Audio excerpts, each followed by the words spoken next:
कुछ आपके सवाल जवाब हैं होंगे वो टेकअप करेंगे। सबसे पहला तो मुद्दा है कि जैसा आप लोगों को सबको मालूम है, करनाल ज़िले में कोरोना के केसेस पिछले कुछ समय से बढ़ने लगे हैं।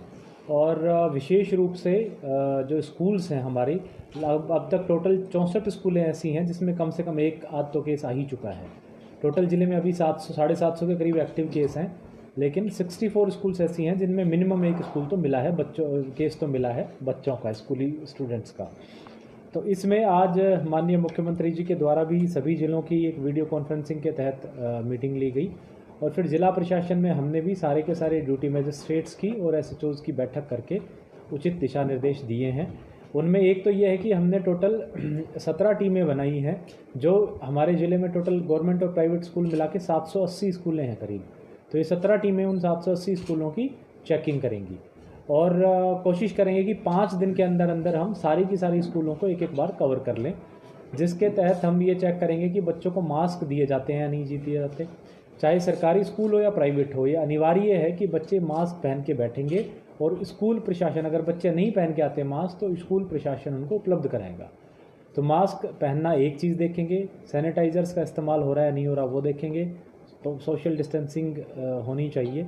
ये सारी चीज़ें देख करके जहाँ जहाँ भी गलतियाँ पाई जाएंगी वहाँ पे फिर हम उनको स्कूल प्रशासन को नोटिस देंगे, डिज़ास्टर मैनेजमेंट एक्ट में भी और आईपीसी में भी। इसके अलावा जितने भी हमारे आजकल काफ़ी सोशल फंक्शंस आयोजित होते हैं, चाहे वो शादियां हों, मैरिजेस हों, या आने वाला अब होली का समय है तो होली मिलन के काफ़ी सारे कार्यक्रम आयोजित होने हैं। पीछे शिवरात्रि थी, इसके आने वाले समय में नवरात्रे आएंगे, फिर बैसाखी आएगी। तो जितने भी सोशल फंक्शंस हैं, इसमें विशेष रूप से आयोजक की जिम्मेदारी रहेगी कि कोविड रिलेटेड प्रोटोकॉल्स निश्चित रूप से फॉलो हों। अगर नहीं होंगे तो ये हमारी 17 टीमें जा के वहाँ पे चालानिंग करेंगी और वहाँ पे उनके खिलाफ कार्रवाई भी करेंगे। चालानिंग पे हम विशेष रूप से फोकस करेंगे। सभी टीम्स को बाकायदा मैं कहूँगा टारगेट्स दिए गए हैं कि उन्होंने रोड पे खड़े रहना है पूरे टाइम, लोगों को चालानिंग करनी है, फंक्शंस में भी जाना है। सैम्पलिंग पे हम जोर दे रहे हैं। लगभग 2000 टेस्ट हम आज की डेट में दिन में कर रहे हैं। कोशिश करेंगे इसको बढ़ा के 2500 से 3000 तक लेके जाएं। अगला हमारा फोकस वैक्सीनेशन है। ज़िले में लगभग 51,000 लोगों को टीका कोरोना का लग चुका है, और अब हमारा जो फोकस है वो सीनियर सिटीजन्स हैं, यानी 60 साल से ऊपर के जो लोग हैं। हर सोमवार को वैक्सीनेशन डे मनाया जाएगा, जिस दिन पूरी कोशिश रहेगी कि ज़्यादा से ज़्यादा सीनियर सिटीजन्स को टीके लगें। तो इस सिलसिले में हमने जो पिछला सोमवार गया इसको 10,500 टीके लगाए थे। इवन कल बृहस्पतिवार को भी 9,500 टीके हमने लगाए हैं सीनियर सिटीजन्स को। तो एक तो मेरी सभी लोगों से आग्रह रहेगी कि लगभग 70 से अधिक हमने सरकारी केंद्रों पे, स्वास्थ्य केंद्रों पे वैक्सीनेशन सेंटर बनाए हैं, 20 के करीब प्राइवेट सेंटर्स भी हैं। तो इन सब जगह जो भी 60 साल से ऊपर का हो तुरंत कोरोना की डोज लेके जाए। साइंटिफिकली प्रूवन है, सब लोगों ने लगा लिया है, माननीय प्रधानमंत्री जी ने भी, सभी लोगों ने, हमने खुद भी वैक्सीन लगाई है, पूरी तरह से सुरक्षित है, उसमें किसी भी प्रकार से डरने की आवश्यकता नहीं है। इसके अलावा एक जो नई चीज़ है वो अभी चूँकि प्रोक्योरमेंट का सीज़न शुरू होने वाला है, फसल को ख़रीद का सीज़न शुरू होने वाला है, तो उसमें एक तो मैं सब लोगों से आग्रह करूंगा जो किसान भाई हैं कि मेरा फसल मेरा ब्यौरा पोर्टल पे अपना की फसल की रजिस्ट्रेशन करवा दें। पोर्टल दोबारा से खोला जा रहा है। अगर उसमें कोई भी किसान अगर रजिस्ट्रेशन नहीं कराता है तो उसकी फसल की खरीद नहीं की जाएगी या सबसे अंत में की जाएगी, उसको परेशानी भुगतनी पड़ेगी। इसके अलावा सरकार का जो है इस बार कॉल भी है कि किस स्मूथ तरीके से प्रोक्योरमेंट करनी है, और जो किसान हैं सीधा उनके खाते में पैसे डालने हैं, तो प्रशासन उसके लिए पूरी तरीके से तैयार है। अब कुछ महत्वपूर्ण जो प्रोजेक्ट्स हैं जो करनाल ज़िले के हैं, जो या तो शुरू किए गए हैं या कंप्लीशन के कगार पे हैं, उनके बारे में मैं बता दूं।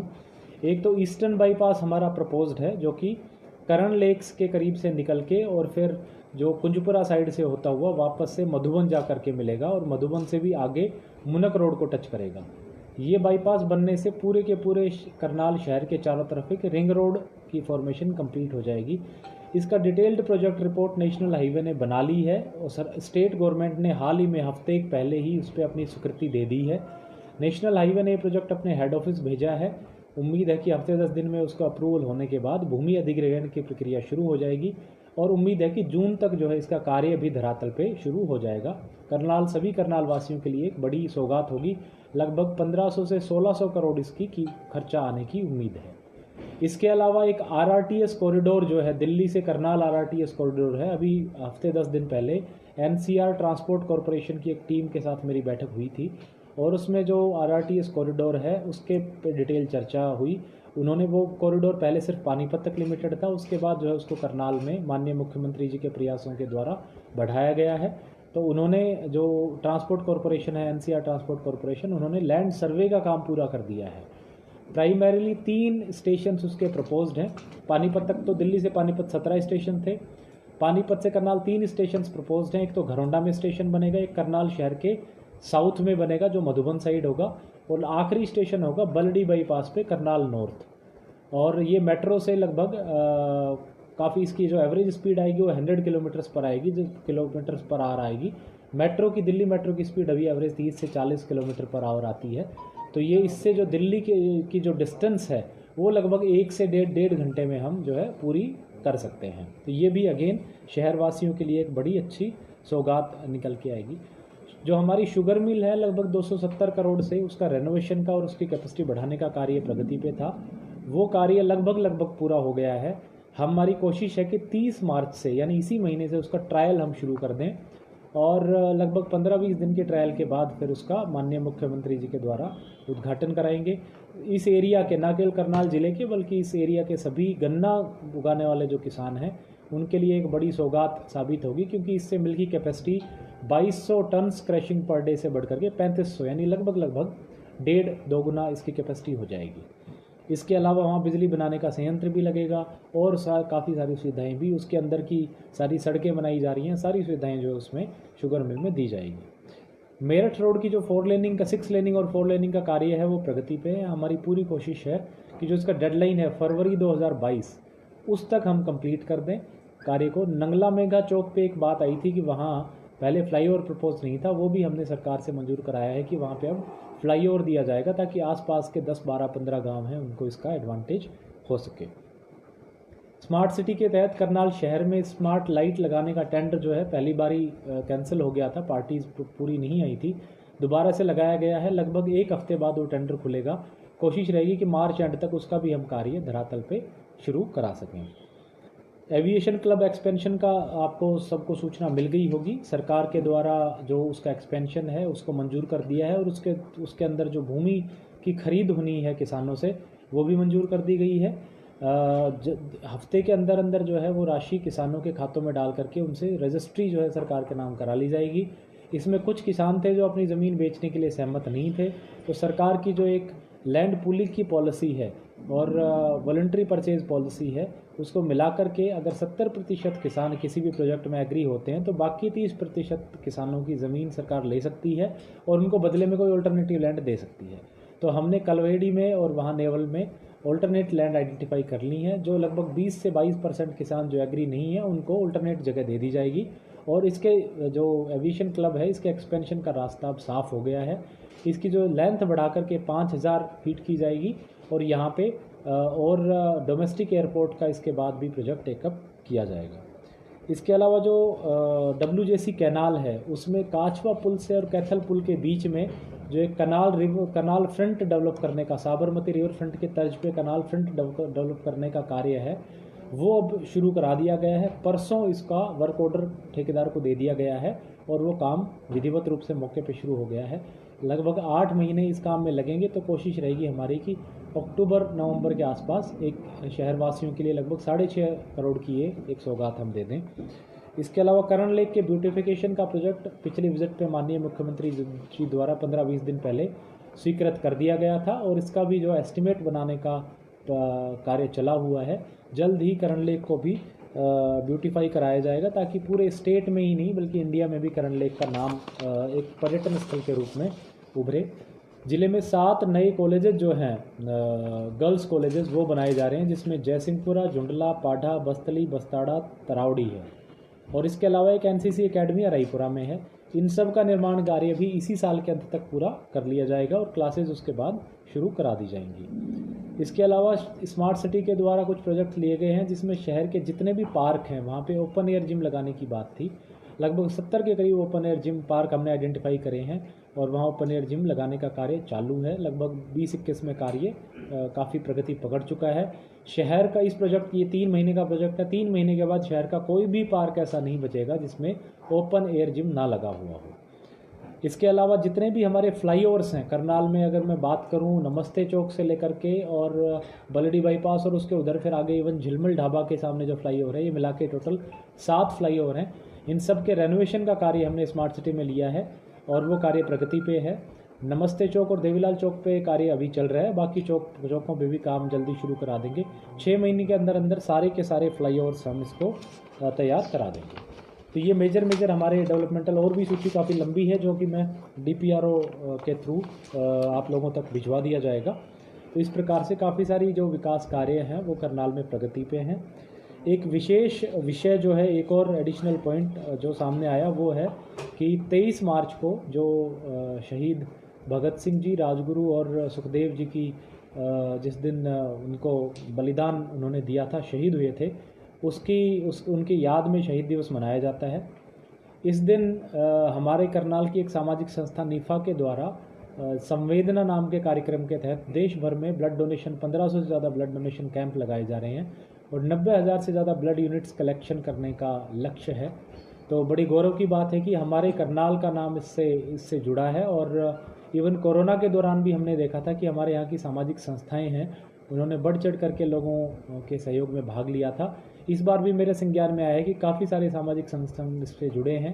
सब लोगों से मेरी अपील रहेगी कि बड़ी से बड़ी संख्या में इस ब्लड डोनेशन प्रोग्राम में भाग लें। करनाल में भी काफ़ी सारे प्रोग्राम्स, कैंप्स इस तरह के लगाए जाएंगे। एक विशेष वेबसाइट और मोबाइल ऐप भी इसके लिए डिज़ाइन की गई है। जो भी लोग ब्लड देंगे वो अपनी इन्फॉर्मेशन सारी की सारी उस पोर्टल पे देख सकते हैं। सर, एक अफवाह फैल रही है कि दोबारा शनिवार और इतवार को लॉकडाउन लग सकता है। सोशल मीडिया पर, व्हाट्सएप पे अफवाह फैल रही है, तो लोगों तक क्या मैसेज देना चाहेंगे कि इस तरह का कोई लॉकडाउन नहीं लग रहा? अभी सरकार का इस प्रकार से कोई भी प्रस्ताव नहीं है, लेकिन हालांकि ये अलार्मिंग ज़रूर है कि नंबर ऑफ जो केसेस हैं वो हमारे बढ़ रहे हैं। अभी तो हम एहतियात के तौर पे चेकिंग और चालानिंग पे ही निर्भर कर रहे हैं। अभी सरकार का इस तरह का कोई प्रस्ताव नहीं है। सर, काफ़ी काम चल रही है, सब कुछ काम है, जैसे बसंत विहार है, वहाँ काफ़ी और भी कुछ कॉलोनी है, वहाँ काम रुके हुए हैं सर, ठेकेदार काम नहीं कर रहे हैं, पैसों का अभाव बता रहे हैं। तो सर ये काम कब तक स्टार्ट हो जाएगा? वसंत विहार में विशेष रूप से डेफिशिएंट कॉलोनी के तहत सड़कें और गलियां बनने का कार्य चल रहे हैं। काफ़ी सारी गलियां, लगभग 15-16 गलियां हैं, कुछ काफ़ी सारी कंप्लीट हो चुकी हैं, कुछ बची हैं। मैं इनफैक्ट पिछले हफ्ते भी एक बार राउंड लेके देख के आया था। तो उसमें कुछ फंड्स की कमी थी जो कि फाइनेंस डिपार्टमेंट में उनकी फाइल अटकी हुई थी। जब माननीय मुख्यमंत्री जी आए थे उससे पहले तो हमने उनको नोट भी कराया था और वो फंड जल्दी ही मंजूर करके हम इस कार्य को दोबारा से शुरू करवा दें। सर, एक मंडियों में जो है गेहूं की फसल की अब आप सुनने वाली है, तो किस तरह की तैयारियां हैं और किसानों की? मंडियों में एक बार तो इस बार जो हर बार की से अलग होगा वो ये कि शेड्यूलिंग के आधार पे ही फसल खरीदी जाएगी। सो जिस भी किसान को और सभी किसानों को एडवांस में आने वाले सीज़न में 1 अप्रैल से जैसे खरीद शुरू होगी तो महीने 1.5 महीने की शेड्यूलिंग सबको मैसेज कर दिया जाएगा मोबाइल पे। तो किसान को पता होगा कि कौन सी तारीख को कितने बजे किस मंडी में उसको अपने फसल लेके आनी है और गेट पे वो मैसेज चेक करा के ही फसल खरीदी जाएगी। तो एक तो सबसे महत्वपूर्ण ये रहेगा कि हर बार की तरह ऐसा ना हो कि इकट्ठा का इकट्ठा एक ही दिन या एक हफ्ते के अंदर अंदर सारा का सारा अनाज आ जाए और फिर उसकी लिफ्टिंग वगैरह ना होने की वजह से उसमें नुकसान हो। कई बार बारिश या जल भराव होने की वजह से वो ख़राब होता है। तो अब शेड्यूलिंग के हिसाब से खरीदी जाएगी ताकि उसमें कोई भीड़ भाड़ ना हो और अच्छे तरीके से, अच्छी व्यवस्था के साथ फसल खरीदी। सर, हर सीजन में देखा जाता है, चाहे धान का सीजन हो चाहे गेहूं का हो, कि कुछ भ्रष्ट अधिकारी, चाहे मंडी अधिकारी हों, DFSC के हों या दूसरे डिपार्टमेंट्स के हों, वो कहीं ना कहीं अपनी जेबें गर्म करने में रहते हैं। हर बारी मामले भी दर्ज होते हैं। पिछली बार भी जो है फर्जी गेट पास घोटाला, जब आयुष सिन्हा जी ने वहाँ पर रेड की, इस तरह का पाया गया।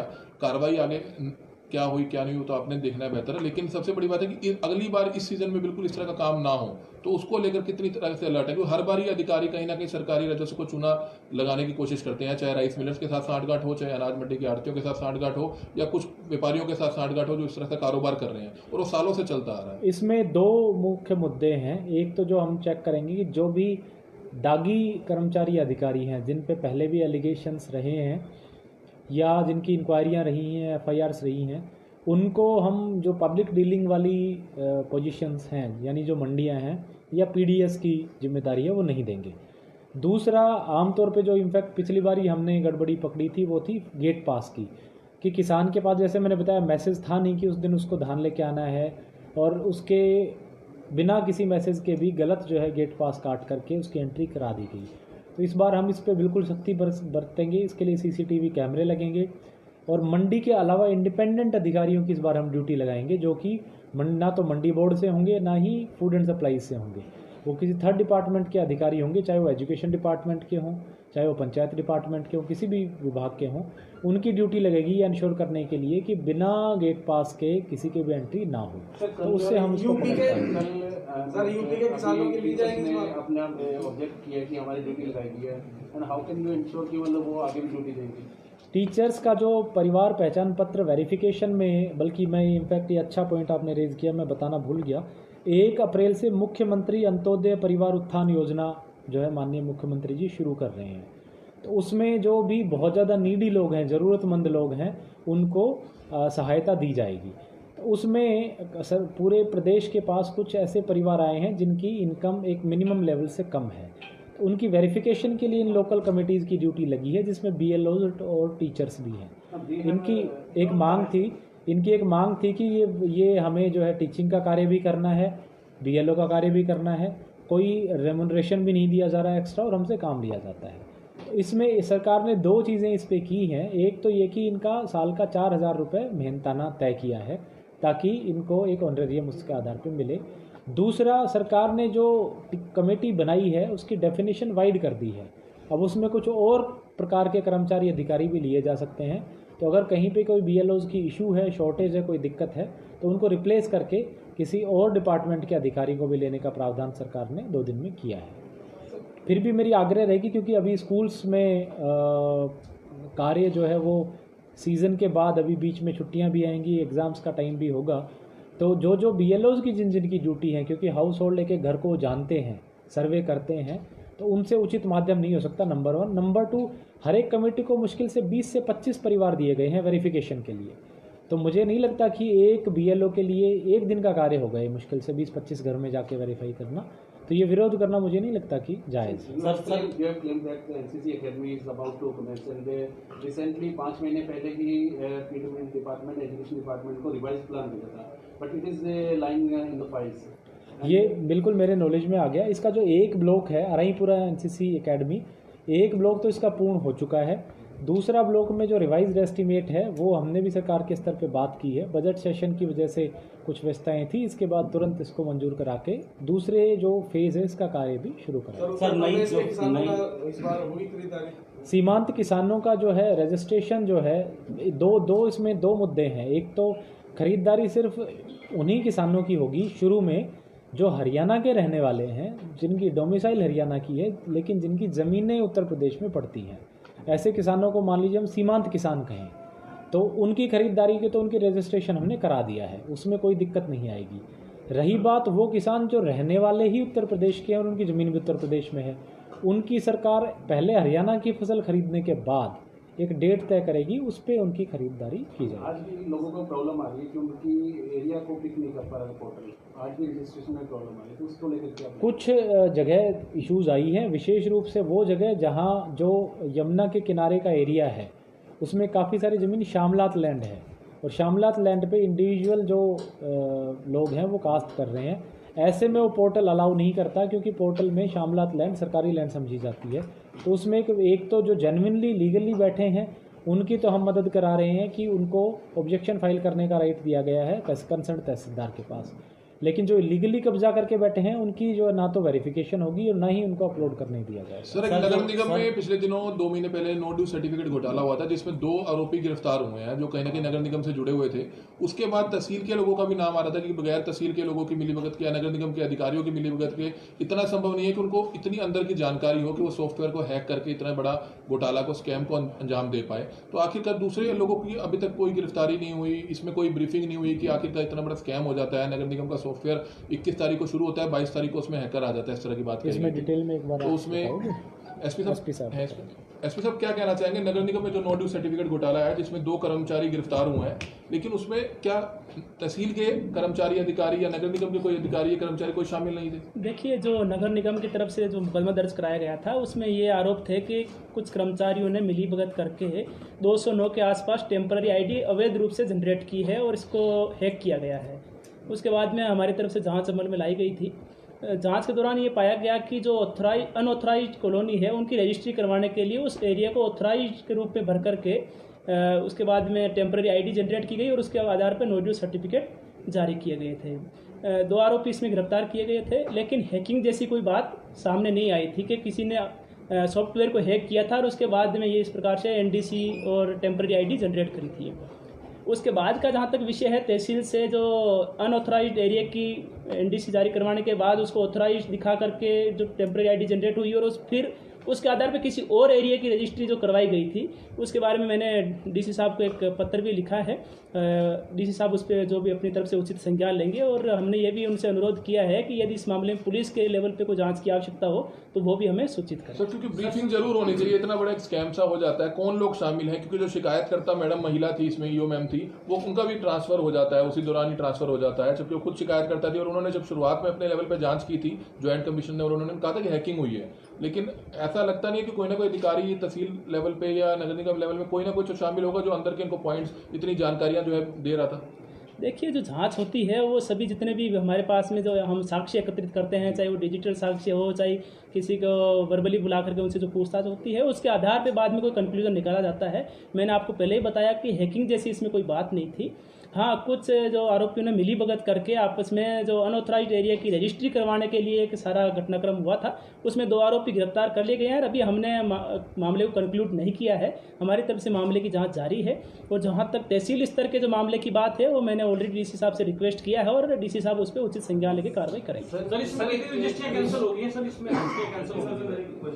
इसमें जो कुछ रजिस्ट्रियाँ जो अनऑथराइज, जैसे एसपी साहब ने बताया, अनऑथराइज्ड एरिया में ऑथराइज दिखा करके करा ली गई, तो हम इसमें 2 स्तर की कार्रवाई कर रहे हैं। एक तो ये कि कहाँ वो ग्लिच रही या कमी रही सॉफ्टवेयर में कि एक बार जब एनडीसी जनरेट हो गया और उसको ऑथराइज्ड एरिया का दिखा करके अनऑथराइज्ड एरिया का एनडीसी जनरेट करा लिया गया, उसके बाद तहसील लेवल पे सॉफ्टवेयर में कोई चेक क्यों नहीं लगाया गया है, क्यों नहीं है सॉफ्टवेयर में, ताकि एक डबल क्रॉस वेरिफिकेशन यहाँ पे भी हो।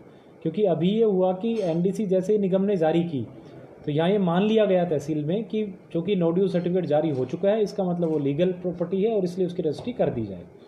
एक तो हम जो सॉफ्टवेयर में जो है ये चेंज चाह रहे हैं वो कर भी दिया गया है अभी इवेंचुअली। दूसरा, एक हम ये भी तय कर रहे हैं कि इसमें किसी की जानबूझ के गलती तो नहीं है तहसील लेवल पे। जो एसपी साहब ने से मेरे से कल या परसों कम्युनिकेशन आया है, मुझे लेटर आया है, उसके बेसिस पे हम ये चेक कर रहे हैं कि क्या जानबूझ के कोई इस तरह की गलती की गई है। अगर ऐसी की गई है तहसील स्तर पे फिर तो ज़रूर कार्रवाई करेंगे।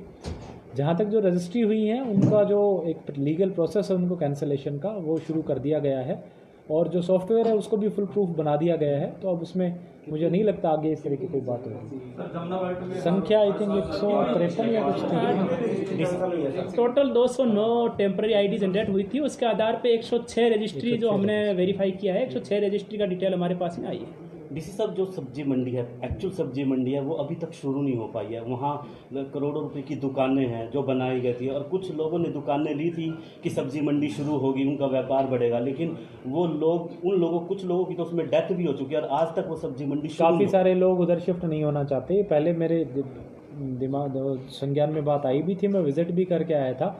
कुछ समय के लिए तो दुकानदारों ने समय मांगा था कि जी कोरोना का समय है, वैसे ही हमारा बिजनेस कम है तो हमें यहाँ से शिफ्ट करके दूसरे शेड में ना शिफ्ट करो। अब दोबारा से हम इस पे जरूर संज्ञान लेके कार्रवाई करें। सर, एक स्मार्ट सिटी जिला प्रशासन और नगर निगम आपस में तीनों तालमेल क्यों नहीं रहता? क्योंकि देखा जाता है कि अब जैसे कि करनाल की एनडीआरआई वाली रोड है, वहाँ पर ट्रैक बना दिया गया, फिर दोबारा से वहाँ पर तोड़फोड़ होती है, ट्रैक बड़ा किया जाता है, फिर वहाँ पर आता है कि यहाँ पर वॉकिंग स्ट्रीट बनाया जाएगा। तो एक ही बार पैसा क्यों नहीं लगाया जाता? मतलब पब्लिक का ही पैसा, सरकार का पैसा ही खराब होता है, एक बार तोड़फोड़ होती है। अब जैसे सेक्टर 13 का जो टाइल वाला पीछे मामला सामने आया था, वहाँ पर टाइलें लगाई गई, फिर पता चला कि स्मार्ट सिटी के तहत यहाँ जो फुटपाथ है उनकी बड़ी टाइलें बननी है, फुटपाथ बढ़ाने हैं, फिर दोबारा से उनको तोड़कर जो है दोबारा पैसा लगाया जा रहा है, दूसरी टाइलें लगाई जा रही है।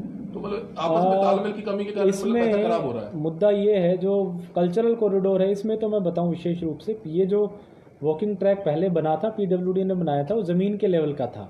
अब जो ट्रैक बना है उसमें कहीं पे भी कोई नुकसान नहीं किया, उन्हीं टाइलों को इस्तेमाल किया है, नई एक भी टाइलें नहीं लगाई जा रही, नई उसकी पेमेंट की जा रही है। अब हमने उसको सिर्फ ये कहा है क्योंकि सेम लेवल पे कई बार लोगों को दिक्कत आती है तो उसको लगभग 1 फुट उठा करके वॉकिंग ट्रैक बना दिया जाए।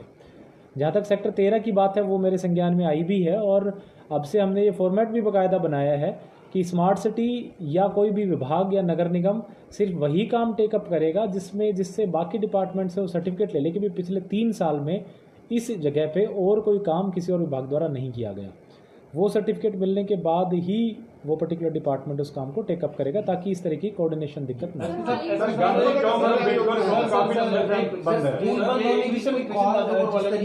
लगातार मीटिंग चल रही है अधिकारियों के साथ बड़े और अभी कोई स्कूल बंद होने का प्रावधान है।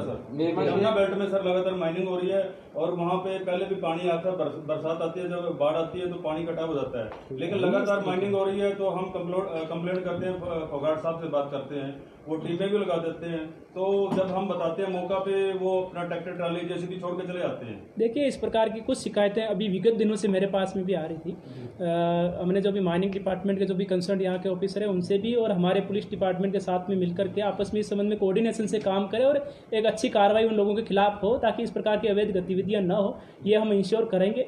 कुछ हमने विगत दिनों में मेरे पास भी एक रिपोर्ट प्राप्त हुई थी जिसके आधार पर 2 पुलिस कर्मचारियों को सस्पेंड करके 4 पुलिस कर्मचारियों की डिपार्टमेंटल कार्रवाई भी शुरू की गई है। तो ये हम इंश्योर करेंगे कि किसी प्रकार से अवैध माइनिंग की गतिविधियां ना। एसपी साहब, एक हमारे शहर की ना बदनामी करती हैं कुछ लोग, महिलाएं हैं, महिलाओं के बीच में आदमी है, रोजाना हाईवे पर खड़े होते हैं। सेक्टर 12 से आप देवीलाल चौक की तरफ चले जाएं या बलडी बाईपास के चले जाएं, पिछले दिनों भी हमने आपके संज्ञान में डाला था, लेकिन वो चक्कर क्या होता है रात के समय वो कुछ लूटपाट जैसी घटनाएं भी करती हैं, ट्रक ड्राइवर्स के साथ कर ली, लेकिन लोग जो है समाज में बेइज्जती के चलते आधे लोग तो 80% शिकायतें नहीं देते कि जो कुछ हुआ लूट लिया, झाड़ियों में छुप जा रहे हैं। मॉल है या मॉल के आसपास तरावड़ी और यहाँ पर करनाल शहर के आसपास जो जीटी रोड का इलाका है वहाँ पर इस प्रकार की शिकायतें प्राप्त हुई थी, आपने भी हमारे संज्ञान में लेके आए थे। हमने बाद में पुलिस की वहाँ पर पेट्रोलिंग भी बढ़ाई थी, लेकिन अभी तक उसमें संबंध में हमें कामयाबी हासिल नहीं हो पाई। तो हम ये इंश्योर करेंगे कि खास तौर पर रात के समय जो ट्रक ड्राइवर जो सड़कों के किनारे ट्रक खड़े करके अपनी आराम से करते हैं उनसे कोई लूटपाट की घटना ना हो और इस संबंध में एक अंकुश लगाया जा सके। इस संबंध में जो भी उचित कदम उठाए जाने होंगे वो उठाए। वाले में क्या फाइंडिंग्स हैं सर? देखिए इन दोनों का हमने 8 दिन का पुलिस रिमांड लिया था, इस दौरान गहनता से पूछताछ करी थी और ये पाया गया कि कुछ जो यहाँ से लोग कुछ विदेश में गए हुए हैं वो लगातार इनको पैसे उपलब्ध कराते रहते थे। कुछ लोगों के नाम हमारे पास में सामने भी आए हैं,